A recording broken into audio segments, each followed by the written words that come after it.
Many thousands of Eritreans have fled the country for Europe in search for a better life. A multinational initiative is now trying to stem the flow of migrants to Europe by training refugees and giving them jobs in neighboring Ethiopia. I was not sure we would make it across. I am so relieved we are here, says 19-year-old Zalama, not his real name. Together with his friend Abiro, they have been walking for 2 days from Eritrea, without any food or water. At one point, they claim to have been shot at by government soldiers who are stationed along the heavily militarized border between Ethiopia and Eritrea. The reason for fleeing from our country is because the Eritrean government keeps on forcing us to join the national service, and we are wanted in our homeland.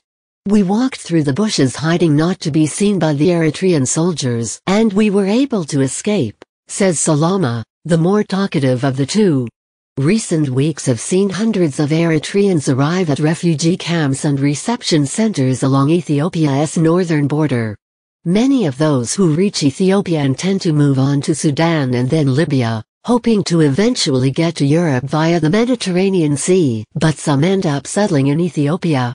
It is a risky journey that involves thousands of dollars and an intricate network of smugglers.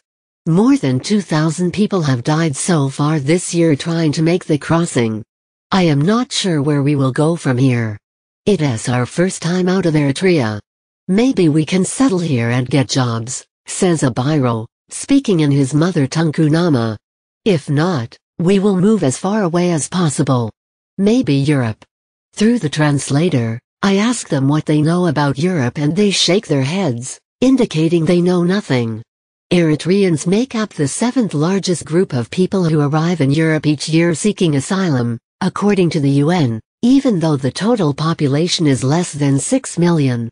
But the government in Eritrea has dismissed such figures and says that people from other countries are posing as Eritrean refugees.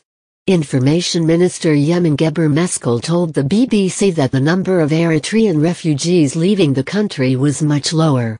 The numbers of Eritreans leaving the country is much inflated. By most accounts 40 to 60% are from Ethiopia and/or other countries in the Horn. Donors and the UN Refugee Agency UNHCR are trying to dissuade young people like Salama and Abiro from making that journey by creating jobs for refugees in Ethiopia as part of a multinational deal. The UK, European Union (EU) and the World Bank have already invested $500 million £400 million into the program. According to the plan, the industrial parks will be set up in the towns of Mekelle, Jimma and Ziwe, creating more than 100,000 jobs. Some 30,000 of the jobs will be reserved for refugees. Ethiopia hosts nearly 800,000 refugees, mainly from Eritrea, Somalia and South Sudan.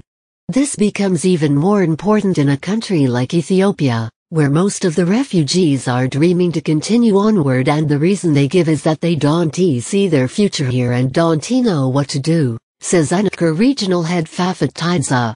At the refugee camps, authorities are already preparing for the job opportunities by training refugees in areas such as masonry, carpentry, cookery and sewing.